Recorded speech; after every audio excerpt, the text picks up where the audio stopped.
We're live now. Yeah. Well, my friend, you're back. Hey, you got back from Vegas safely. Yes. At least I think you got back from Yeah, Vegas no, safely. definitely returned safely. Tired, definitely. Beat up a little bit, a little less money in my pockets, but it was a good time. It was cool to just have a weekend away with my son and his friends. I was the adult of the vacation. I realized I was duped into this trip. So when they planned this trip, this was months ago. Gabe was like, "Hey, my buddy from high school, you remember him? His 21st birthday's this weekend in Vegas. Him, his dad, and a bunch of his dad's friends are going. Would you want to go?" I'm like, "Yeah." Like there'll be other adults there, like other dads. Oh yeah. There'll be, his friend's dad and all of his dad's friends are coming. He said, "Yeah, no problem. I don't know him, but I'll meet him. I'm totally cool with that." Well, we get to Vegas, and it's me, his three 22-year-old fraternity brothers, and we did see his friend there for a period of about 3 minutes at a casino and never spoke to him again. I didn't see any dads. I didn't see any other adults. You got hoodwinked. I got hoodwinked into going to Vegas. But it was worth it. We had a good time. We had a really good time. You definitely got hoodwinked. Yeah, I'm okay. I'm okay with that, man. You don't really have to hoodwink me to go to Vegas. All you got to do is be like, "Hey, you want to go to Vegas?" I'm going to say yes. So yes. I'm going to adjust your camera a little bit, buddy. Yeah, go for it, man. It's live. We're just It's fine, making man. this shit up as we go along anyways. Let's do it. All right, so it's an interesting week. Always. Isn't every week interesting, though? Yeah. Yes, it is. Special thanks to all those tuning in. We appreciate all the comments. Definitely. We're going to work out a way, I think, down the line here as we move forward. We'll be able to respond during show with some questions and so forth or comments, because there were some good ones for sure. Yeah. And we want to engage, but we're still amateurs at this stuff. So apparently, let's start out with this. Apparently, Musk is going to be or is involved in a quote unquote criminal investigation from the Justice Department over something I believe they called it Project 48, which was a glass structure, a building / house maybe, on the Tesla corporate center in Austin. And I suppose because SpaceX has contracts with or Tesla has contracts with the government, that they're maybe government funds went to this somehow. I think that's the implication. There's also a civil. Yeah. Again, I'm not saying that I know if it happened or didn't happen. What I'm saying is you have another a very outspoken critic of the current administration. Correct. And a critic, I would have to say, would you not agree, of probably a far left policy in this country, right? Absolutely. And now he's under investigation. Yeah, I mean, look at just what has happened over the past 6 to 9 months. Anytime, and I, again, this is not meant to be political, but I'm just thinking logically and objectively. In the past, anytime a conservative or Republican was in power, and there were diabolically opposed views from people within the celebrity sphere. Okay. I don't remember anybody getting investigated, indicted, like. You just never heard of that. Maybe I missed it. I don't know. So I don't have all the facts, but I'm just thinking my perception is I don't remember seeing that. Now it's like anybody that speaks up against this administration or these super ultra left policies is under investigation or being indicted or something is happening to them from the government. That is a scary thing. Like, think about that. Like, there's supposed to be separation of powers in government. And apparently there's not. And that's what I fear for our kids as they grow up and for just society in general. Like there is not a separation of power when the left is in power. It's like whatever the left wants to do, they do. It appears that way. That's what and again, maybe there is legitimacy to this. I don't know. I'm not trying to It could be. debate on the facts. I'm just saying I'm debating on the perception. And to me, the perception is you oppose who's in power when the left is in power. Well, we're going to find a way to get you and shut you up. Yeah, you know what? So I have a couple other current events here. We're going to get to those, but let's just go right into it. Okay. So when Rocco walked in today, full disclosure, I told him I wanted to touch on this subject in our free form part of the show, which we're going to elevate to now. And that question was something we have bounced around on the podcast in group. It's like a therapist. Yeah. And when we had group panel discussions. Yes. And the question I proposed to the group a while ago was that as we move forward in this high information age, I'm not saying good information age, I'm saying high information, volumes of information, and our politics becomes more caustic, and what appears to be elements of our government can be quote unquote weaponized by the powers, whoever holds power at that time. The public may start looking at all this and start not having the faith required in the prior bedrock institutions that we have in society, meaning the society as a whole is going to start disbelieving potentially everything. And when we start disbelieving a good portion or everything we encounter, I don't see a good path forward to run a civil society based on that pure skepticism. Well, so one, I don't think we're going to fall into total anarchy, but I do believe some of the bedrocks of society are not bedrocks anymore. And I think I think to your point, like, okay, people are questioning everything, right? Or everything. They're looking, but I think there are fundamental bedrocks, which maybe we believe were bedrocks, are not that to those people. Like, so they're maybe questioning things, but they're not looking at it as like, oh my God, the election should have so much integrity. Maybe they've always just grown up thinking elections don't have integrity. So an election with integrity is not a bedrock to society to them.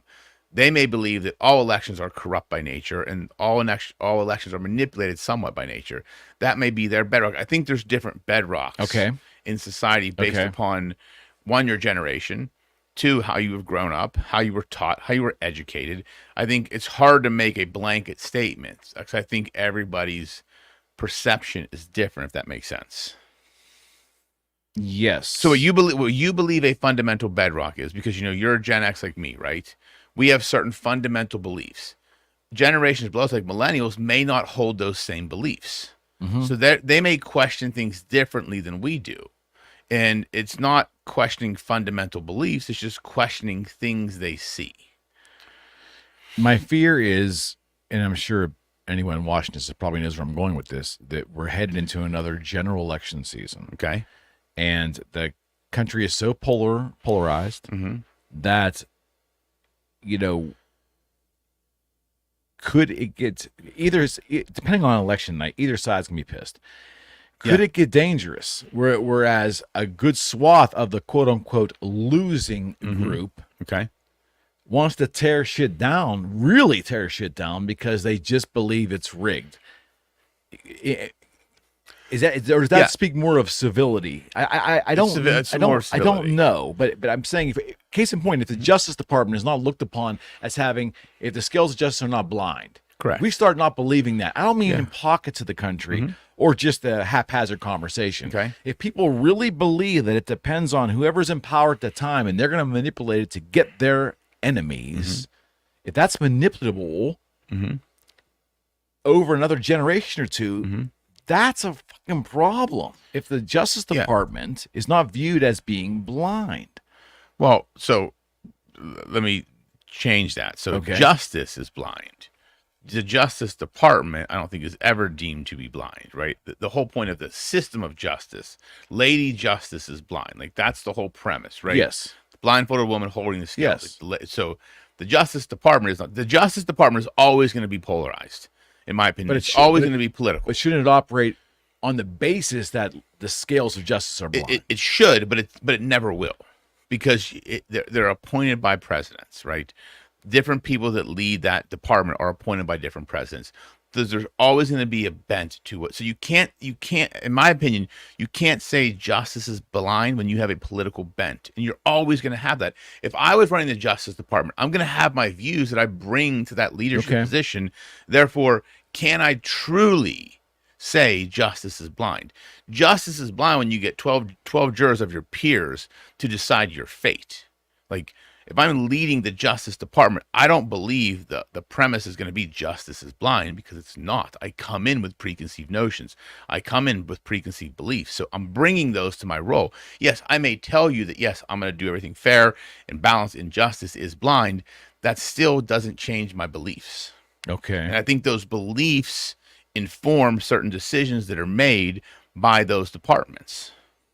So if I'm hearing you correctly, you're indicating that there's always been a political influence in our justice decision because they ultimately hire and fire who's executing the look at the Supreme Court, right? The Supreme Court, like that's why every election is critical if a new justice is going to be appointed, because that can change the framework of laws moving forward. Okay, so would the question be better framed as that? Are we just, is a good portion of the population now more inclined to behave like petulant childs that don't get their way? They want to go do something about it, or they demand retribution, meaning like when before the internet age, yes, society moves slower. I get it. But it seemed like if things didn't go a particular way, a citizen would realize that's reality and move forward. It feels now that if things don't go the way they want, whether it's a true belief or a whim, Okay. it's okay to be the loudest voice in the room and try to upset the apple cart to make it the way they want it to be. That mentality seems real prevalent today.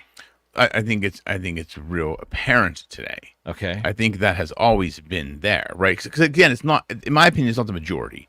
The loudest people that kick and scream are the minority. They're just the loudest, right? We've said this 1,000 times on these podcasts. Oh yeah. The fringe on both sides is the loudest and the most opinionated, right? They're the ones that kick and stomp like children. The 80% of us in the middle, we don't really give a shit. Leave me alone. I'll leave you alone. We'll kind of do our thing. Okay. I just think now that fringe is more apparent and visible because of technology, because of social media. So it seems worse than it is, but I believe that fringe was always there. So we just didn't see it. Why does the fringe have so much power then in our modern society? Because we fucking let them. Then how did that happen? Because here's why. Because people like you and I don't give a fuck, right? Like, I'm going to keep doing what I do. And I'm not going to waste my time and energy worrying about the fringe. Like, just stay out of my way. I'll stay out of yours. If you have your beliefs, cool. You try and push those beliefs on me, then there's a problem. As long as you stay out of my way, I'll stay out of yours. I think that's how the majority of people that run this country think. That's how I believe. Like, I don't care. I don't give a shit. Like, you're entitled to your opinion. That's what makes America great.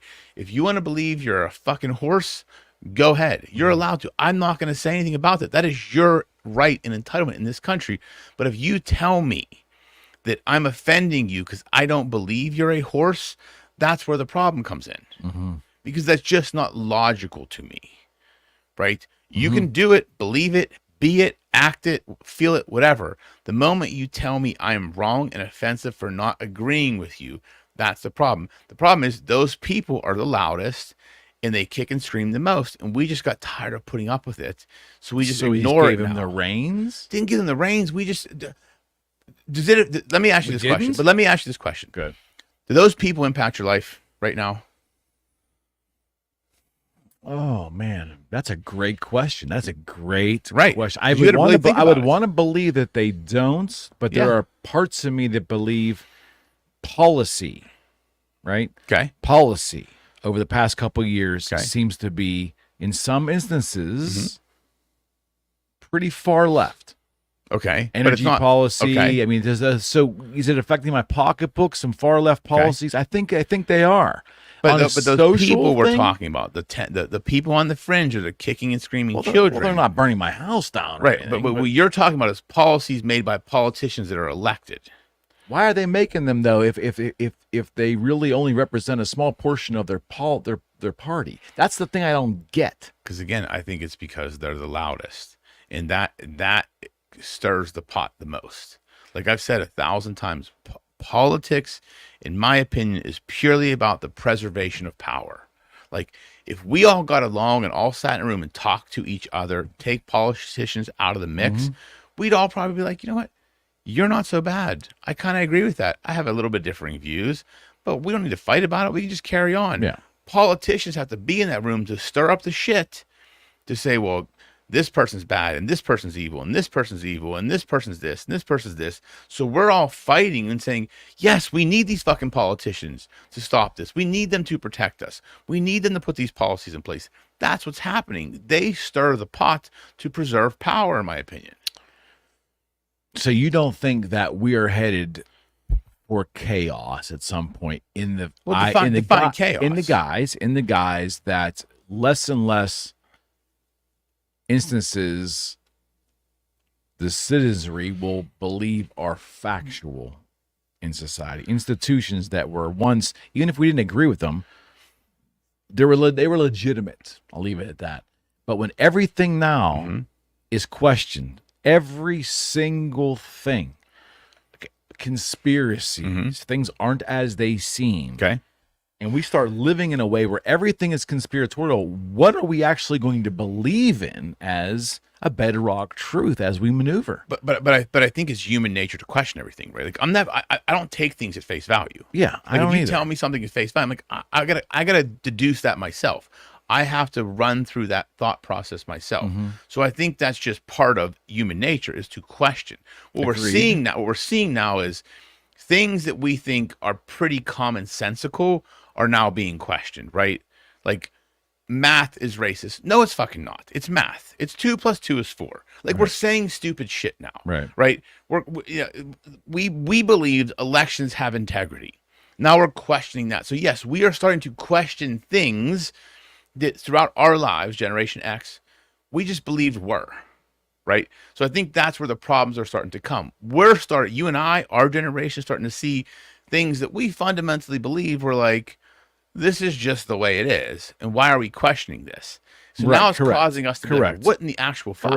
Correct. Like we're looking at like fucking fake meat, and like, what are we? Like, what do we identify? Like, there's just things that like we grew up as fundamental beliefs and tenets of our upbringing. Like genders, correct, and sex. I mean, things that were finite. Correct. So we could operate because it without correct. That's an example of kind of what I'm getting at. Yes, that's a bedrock. I agree. That's a bedrock. Yes, I understand that. But when you collect them all with these these normal bedrock things, and you cast doubt in the legitimacy of them, on a wide basis, to me, standing out looking in, that's nothing but a recipe for confusion and chaos. Yeah, I agree. I agree that we are heading into a time of circumstantial chaos, I will say. Okay. But I also believe that's a time of opportunity. Can be. I look at that like I operate business opportunity for sure. I think just life in general. I operate at my best in chaos. Like I know that about myself. So I welcome chaos because I know how to critically think. I know how to solve problems. So I'm not worried about people questioning shit. Like I know how to navigate that, right? So I think it's an opportunity for people to grow personally and professionally. Do I think it will potentially cause harm on society? Yeah, because I think there's a lot of people that are just, what's the word I'm looking for? They're just batshit crazy. Let's just be honest. Like that's the way I put it. Like they're just like, up is not down anymore. Or up is not up anymore. Up is down. It's like they're questioning things like that are just fundamentally sound principles. They're questioning fundamental science, like fundamental mathematics. It's like things that are proven over time to be true, right? Now they're questioning that, and they're doing it just because they can. Okay, so let me broaden the question. Okay. So I'm in agreement with you. Okay. I think we can see plenty of examples of it. Yes. And why do you think that's happening? Fucking boredom. I think part of it's boredom. I think people have nothing better to do with their time. I think people have gotten lazy, and it's just easy to question than actually think, or cause confusion than actually critically deduce reason or a position from things. I think there's a lot of reasons. I think people are still mentally fucked from the pandemic. I think so. I think the pandemic, like if you are a weak-minded person or not a strong-minded person, I think the pandemic really screwed with your head, because now it causes you to question everything, unnaturally question everything. And so I think there's still the collateral damage from that as well. Like it's such a hard question to answer because there's so many variables to it. Okay. I mean, there really is in my mind. Like there's a lot of things that I look at that people question. I'm kind of like, why the fuck are you questioning that? There are also things that people question. I'm like, that makes sense to question now. So it's like, where do you draw the line of what is right and wrong to question?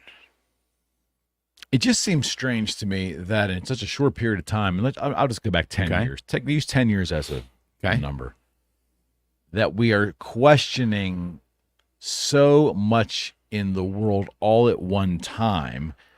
Some big, some small, some almost laughable if you really look at it logically. But it seems like everything. I mean, winning and losing was part of life. We teach our kids, how to handle that. Sure. Right? Yes. And it seems like it appears to me. Okay. It isn't just elections. It could be anything. So your sporting team loses or something. We look for angles now somehow to prove that the reality we just saw numerically, who won the game, it really can't be. Something happened that caused that, or that wasn't. We're looking at an angle. It's just we were cheated. We were, if it doesn't go our way. Yes. Correct. Yes. If it doesn't go our way, there's no accepting of the way it is.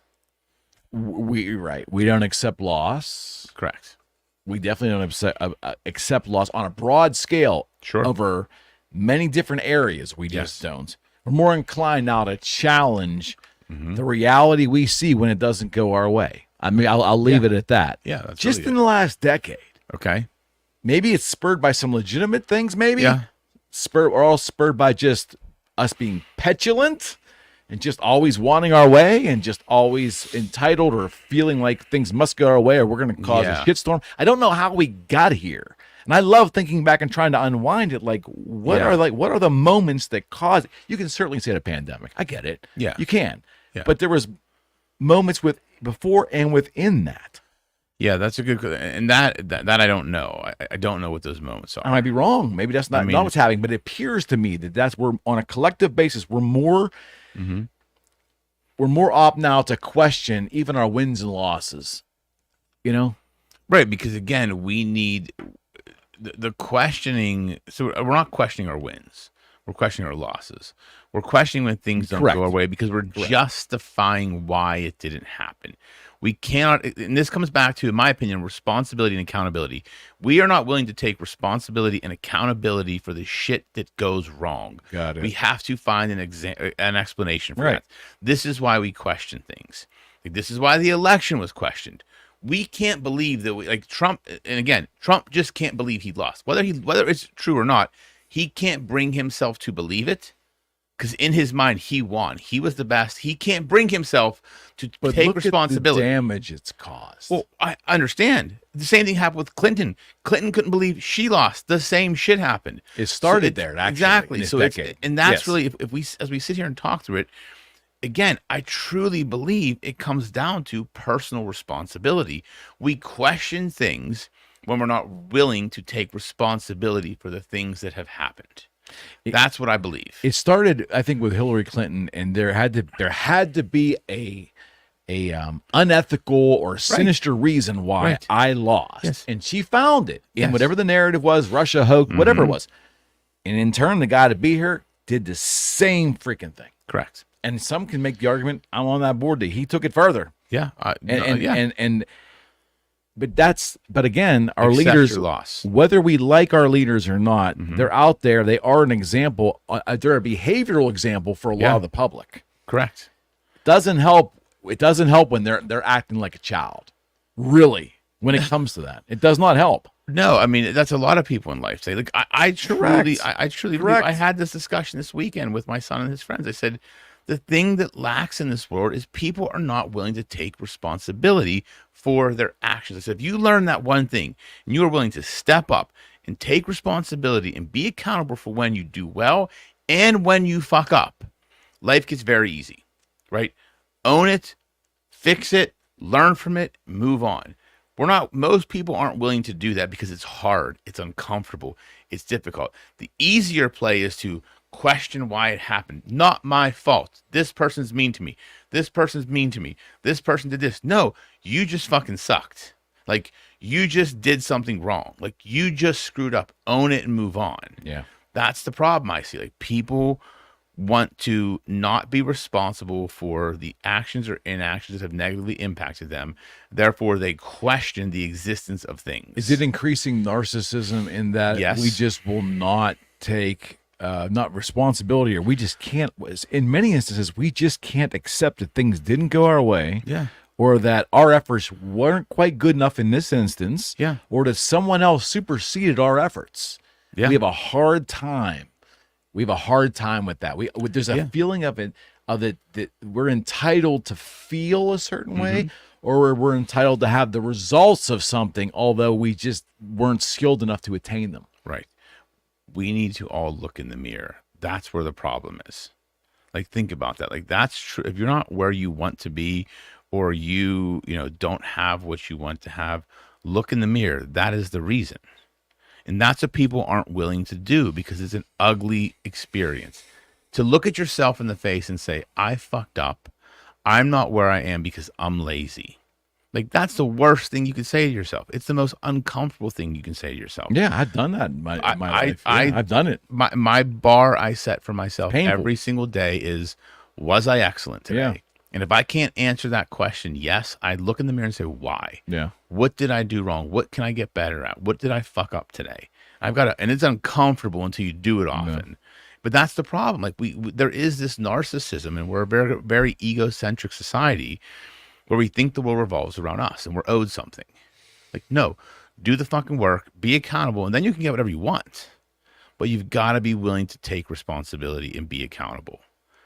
It's almost like the disappearing humility. Where did it go? I mean, it is. Where did it go? We talk about that all the time, humility, and humility is gone.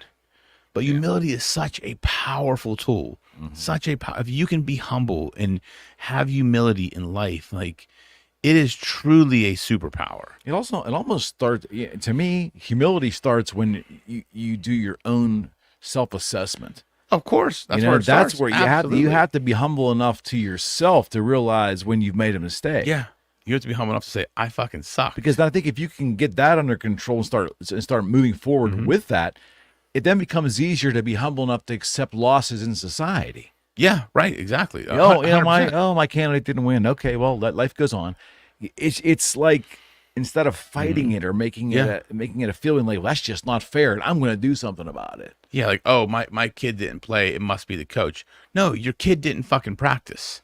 Like, your kid sat and played video games all week, and then came game time, thought he should start just because. Yeah. Well, there's other kids out there that practice every fucking day, all week to get better.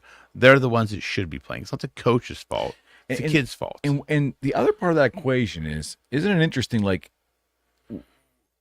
to go through life, you're going to encounter circumstances that aren't fair. Of course. Right? Yeah. So in that circumstance, most of the time, your kid won't play if they don't put the effort in, or they're just quite not good enough. Yeah. There is also a sliver of percentile that it might be the pitcher's dad's the coach, whatever. But it seemed like in decades prior, before the web and we're all in each other's faces, we were willing to understand that life generally is not fair. Yep. There's going to be an element of unfairness in most things you try, right? But they're there. We deal with them or we ignore them, but we don't let them stop us, and we don't blow up the unfairness to supersede our inability or our lack of performance or whatever. Now, the unfairness to me has been blown up as a cause to protest about when things don't go our way. Because we're still preaching the equality of outcome when it should be the equality of opportunity. We're saying everybody should get the same fucking results. Like, everybody should have the same things. That's not how it works. Life is fundamentally unfair. I was born to be 5'8", 5'9" on a good day. I'm never going to play in the fucking NBA. That is, I could say that's unfair. Like Webb did. My dream is to play in the NBA. I am a short, stocky guy. Like, I'm not going to make. I could sit here and say Life is unfair. Woe is me. Instead, I said, you know what? That's not my path. I'll find the better path. I'll find the path that more suits me.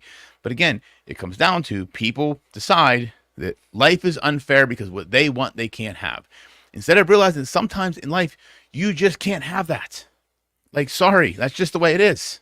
And it always has been that way forever until like the last decade or so. Yes, exactly. And I don't, why? Because of the entitlement generation.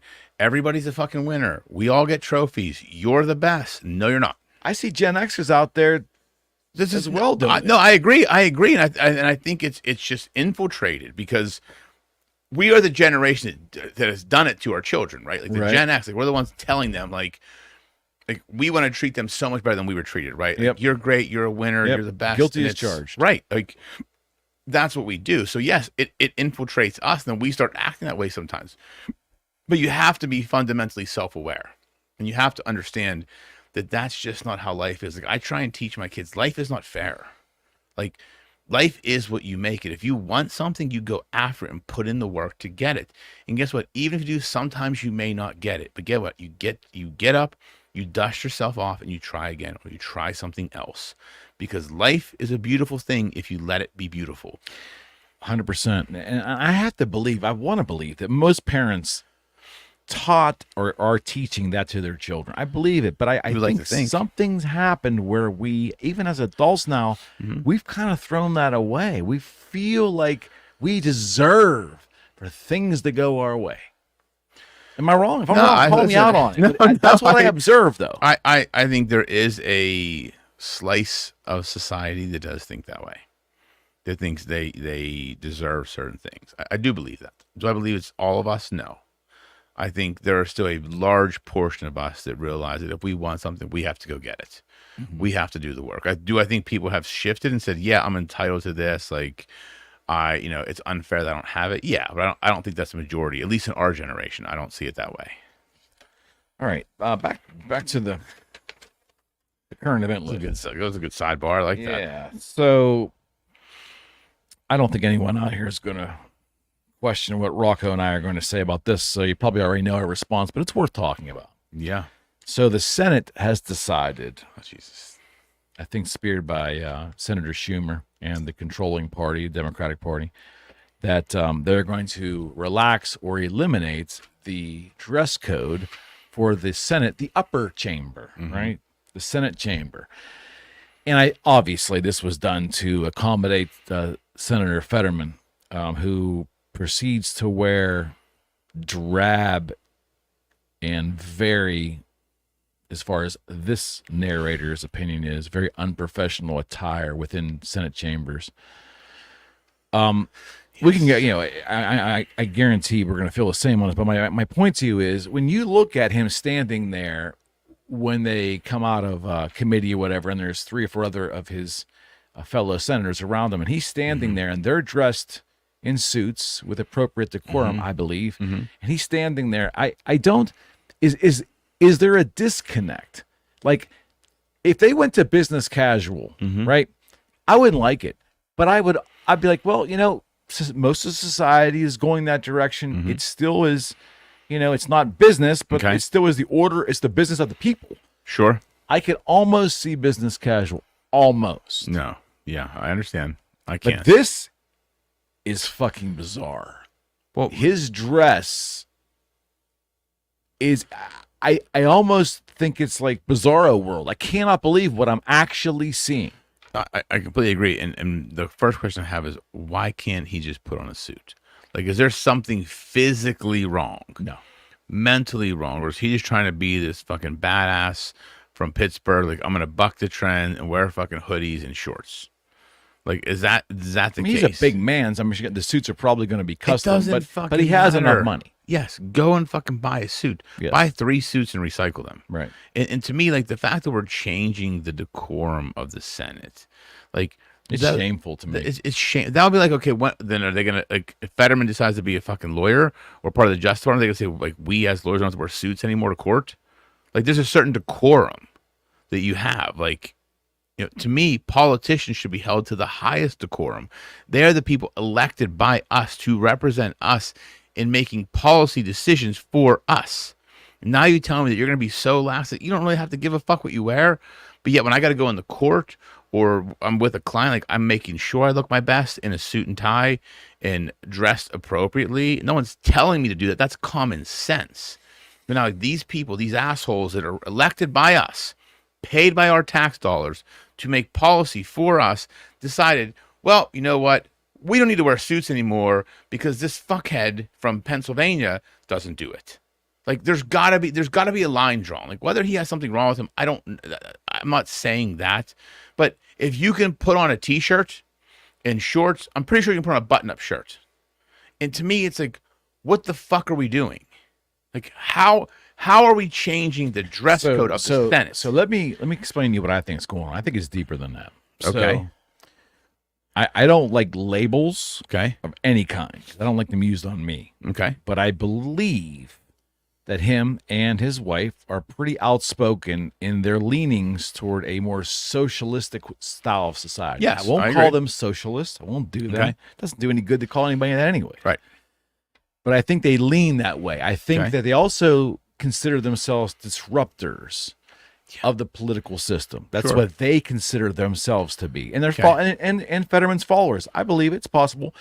I don't believe that most of the people that voted for him have as left a view as what he was, but he was just the loyal Democratic candidate. Right. And he won. Yep. I get it. When we talk about the public's view of their elected officials and their view of government in general, I don't want anything at this point to tear down the imagery, even if it's just imagery. Yeah. In my opinion, there needs to be a decent amount of respect. When you Correct. tear down the physical appearance of a body of people, you're literally tearing down the respect they have in the eyes of the public. Now, Absolutely. it might not be overnight. It may take a generation to wash through, Yeah. but I guarantee if you tell them all to start dressing like that, Yeah. right? Yep. In a generation, no one will look at with any kind of reverence or even authority No. at that body. I guarantee it. I can't. The fact that they're changing the rule now, I have a hard time looking at it because, to me, like I hold politicians to a high standard, not just ethically and morally, but decorum-wise, right? Like you chose this life, you chose to be a politician, you chose to be a representative of people, right? That comes with a certain level of dignity and decorum that you have to abide by, and the fact that they voted to change that to make it whatever they fucking want it to be is repulsive to me. Is fucking repulsive. It's repulsive to me too as a citizen. Correct. Like you are paid by us. You are there to represent us. And now you just decided you want to be comfortable at work, so we're gonna get rid of the decorum. Like, no fucking way. Like that's the only profession that can do that. Like if I walked into court without a suit and tie on, a judge would ream me out for lack of decorum. Like, think about that. If a police officer did not have his uniform on, like, certain things can't happen. Like, are we fucking kidding me? Can you imagine walking into a bank, like, and talking to a banker in a fucking hoodie and shorts? Would you take that person seriously? No. Like, and this comes back to we've talked about this before, appearance, right? If you don't look the part, how am I supposed to take you seriously? If you don't look like you care about your appearance or care about yourself and have the discipline to do both, how am I supposed to take you seriously? So now you're telling me politicians whom I voted for are now allowed to just, I'll wear pajamas to work today. How the fuck is anybody supposed to take them seriously? I'm a realtor. I am not a public figure. I'm just a realtor citizen. But you're in the public eye. But yes, but I'm saying I would not go to a showing with a hoodie, shorts, and tennis shoes with no socks on. Not if you wanted to sell the house. There's just some normal ways to quote unquote maneuver through life. Yeah. It's pretty basic. But my fear is you're going to have parents that are out there in some sectors that are going to look at this as a victory. They're going to look at this, and what are they going to teach their kids about the decorum of and how to maneuver through life? And I'm telling you, it's going to happen. There's no doubt in my mind. Go ahead, let it. Because guess what? All I know is that my kids are going to be set up way better for success than those people's kids are. Because again, that is not like, we're not going to get to a point where decorum is out the door for everybody. But if you're following the leads of these fucking idiot politicians to think that's how the world operates, and you tell your kids, oh, it's okay, you don't need to dress the part. My kids will eat you fucking alive come 20 years from now. Jim Rohn said it, and he said decades ago, it's not fair that people judge. Mm-hmm. But guess what? They do. Yeah, and if you ignore that, you're doing it at your own detriment. Yes, correct. And there's no truer statement than that. That's exactly right. I mean, there's a lot of things in life that aren't fair, but you need to recognize what reality is. Yeah. And then deal appropriately so it works for you. Yes. If you don't want to do that, then suffer the fucking consequences. Right. Like think about it this way. Like I am not a judgmental person or a judgy person, but if I walk into a meeting and someone walks in and they look disheveled, disorganized, don't take care of themselves, my brain automatically forms an opinion. It's not a judgment. It's an opinion based upon all the data I've collected over my professional career about people that fit those characteristics, right? Disorganized, unhealthy, looks disheveled. I put that because of the data I have to support that decision. Those people are not good at what they do. Like, that's the judgment I make, the opinion I make. And that's not a judgment. That is based upon empirical data that my brain has collected. Of course. And people don't understand that. Like, how you show up, how you appear says everything. And the fact that these politicians are doing this who represent us is fucking repulsive to me. The fact that the rest of the chamber, Democrats, independents, and Republicans alike, are going to go along with this. Yes, like what in the actual fuck? Incredible to me. You think? Absolutely incredible. It's the dumbest. It's like, I feel like we're living in the Twilight Zone. The guys that are on the garbage truck who come by my house and pick up the garbage, you know what I mean? Good guys, by the way. I can assure you they are. They are better fucking dressed. I'm not kidding you. I'm not disagreeing. Than what Senator Fetterman is wearing in the Senate chambers. Not disagreeing. Not disagreeing. I feel like the aliens have come down and said, yeah, we're going to go back. Like, look at these motherfuckers. Like, I feel like we talk about all these UFOs and these aliens. I feel like they popped in and said, huh, this dude's a senator. Like, let's get the fuck out of here. There's got to be a better planet somewhere. Yeah, I know. That's where we are. I'm trying not to be the grumpy old man. I'm not. But on this one thing, this is nuts. This is just, again, for 4+ years, Rocco's been coming on here. Mm-hmm. We've been doing shows together. And how many times have I told you over this 4 years, we're living in bizarro world? A lot of times. We live in a cartoon. A lot of times. And it's gotten worse over the past 2 years. Well, I mean, 10 years ago, if somebody told you that an elected senator was going to be standing at the podium in the U.S. Senate. Mm-hmm. Yeah. Yeah, I'd say you're fucking crazy. With a hoodie, shorts, and tennis shoes with no socks. I'd be saying you're crazy, that you're lying. That'll never in a million years happen. And that's the upper chamber. I could almost see this happening first in the House. Right? I can't see this happening. I can't see it happening either, but I'm saying if it was going to happen somewhere, not the Senate. The Senate's closer to the presidency. Yeah. Listen, dude, what am I missing? I don't think you're missing anything. I think it's just we are dealing with a bunch of idiots. Truly idiots. I'm glad the guy's feeling better. He's recovering from the stroke. Yeah, I feel great about that, but I just strongly disagree with him, not only on most policy points that he has brought up, but his attire is just, I don't get offended by anything, but it's kind of disturbing to me. Look, would it be unfair if I viewed it this way? That I view it as he has a lack of respect for the institution that he has been elected to serve. That's exactly how I view it. Like, that's how I look at it. I'm like, I said, it infuriates me because it shows your lack of respect for the institution, for the people that elected you. There are certain fundamental things within the institution of politics that should never be changed. And the fact that you just show up and wear whatever the fuck you want, looking like a bum, like, that's your looking like a bum, because maybe this is how he dresses all the time, but guess what? If that is truly how he dresses all the time, and that's not how he dresses all the time. I think there were some occasions I've seen him in a suit. I have too. Then if that's truly how he dresses all the time, then he always dresses like a bum. And I'm sorry I'm saying. Yeah, I mean, it to me, it's just... There are people on Kensington Avenue in Philadelphia strung out on drugs that dress better than what he is showing us right now. And he is our senator in Pennsylvania. Correct. Sorry. Listen, man, I'm not disagreeing with you at all. It's some bullshit. Last thing I want to talk about, so big splash over the news today that there's rumors that, which... it seems to be leading this way. We've talked about it prior, but today was a big day. It said that will Biden resign or step aside for health reasons? It's talked through all Democratic circles right now.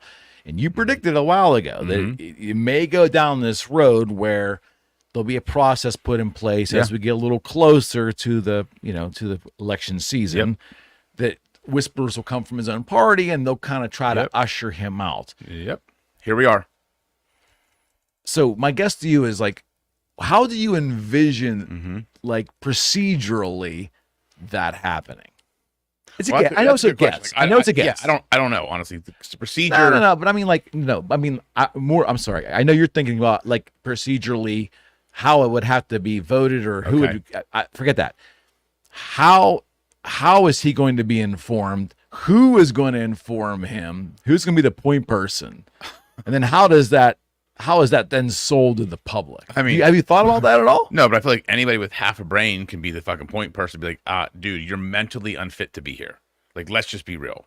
Like, not to sound like an asshole, but if you look at him and how he carries himself from just a year ago, the cognitive decline is tremendous. Yes. And if you can't see it, it's because you don't want to see it. Yeah, because in their brain, the other guy is worse. I get it. Right. But I'm not talking about the guy, the orange man. I'm talking about the guy in the seat. Let's talk about him. Yeah. And again, like, but I want to come back to that point. Go ahead. Because we had a discussion with the car driver this weekend in Vegas, going back to the airport. He's a guy from Philly, super awesome dude. We started talking about politics, and he was 56 or 57 years old. He's like, I cannot remember any time in my life where we were supposed to elect a president, whether they were nice or not. He's like, who gives a fuck? Do they know how to get shit done? Do they get shit done? Do they make sure America is strong in the world? And safe. That's all that matters. Whether you're an asshole or not, when did this start happening? When feelings became more important than exactly facts. Right. That's exactly right. When feelings became more important than facts. That's exactly right. And we got to get past that, because that is not how it works. That is the fucking problem. I mean, and to your point, how many times we said this? If there was a more moderate, ball-busting, kick-ass Democrat candidate to emerge, we may vote for him. Exactly. Yes. Bring him on. Exactly. Show them. Correct. Him or her to me. Yes. Right? But we voted for a person because they weren't the other person, not because they were the best 1,000,000%. And now look what we have. Look where the country is.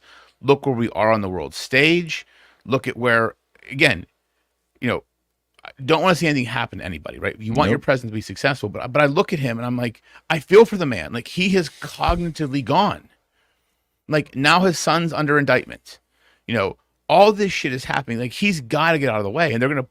Isn't that interesting? They're gonna push him out of the way. But isn't this another example of the lust of power, man?